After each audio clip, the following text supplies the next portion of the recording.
Житель Нарына Субанбек Асанбаев последние 2 года не садился за руль своего автомобиля. Машина все это время находилась в гараже. По ряду причин автовладелец не смог заплатить и налог на имущество на транспорт. Поэтому новость об амнистии для тех, кто задолжал налог до 1 января этого года, мужчина принял с радостью. Раньше налог приходилось платить, даже если ты мало пользовался или совсем не пользовался своей машиной. А теперь владельцы авто будут платить, исходя от частоты своих поездок. Я считаю это правильным. Раньше за неуплату налога за 1 или 2 года можно было получить крупный штраф. Я думаю, что взимание с каждого литра бензина по 1 сому будет выгоднее.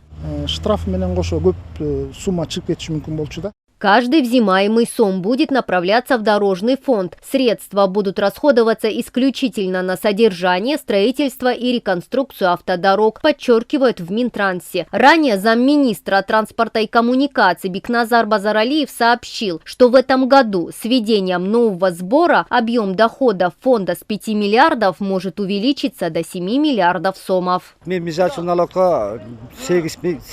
Я платил за машину налог 850 сомов. По примерным подсчетам теперь буду платить около 5000 сомов. Но если эти деньги будут уходить на ремонт и строительство дорог, я не против, потому что людям нужны хорошие и качественные дороги. В этом случае я поддерживаю эту инициативу.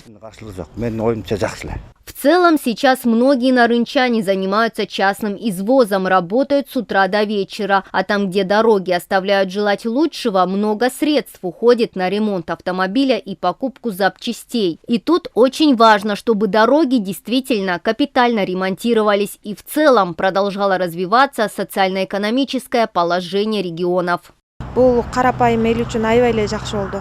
Я думаю, что это неплохо для простых граждан. Я считаю, что этот закон принесет результаты, которые нас порадуют. Надеюсь, что президент и дальше будет принимать хорошие законы для народа.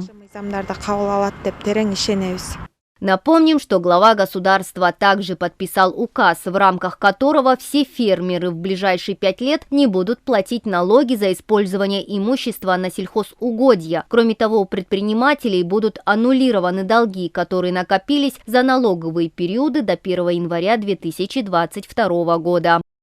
Мадина Низамова, Адин Толёбеков, Мэримбек Джусубек Улу, Эльтер, Нарынская область.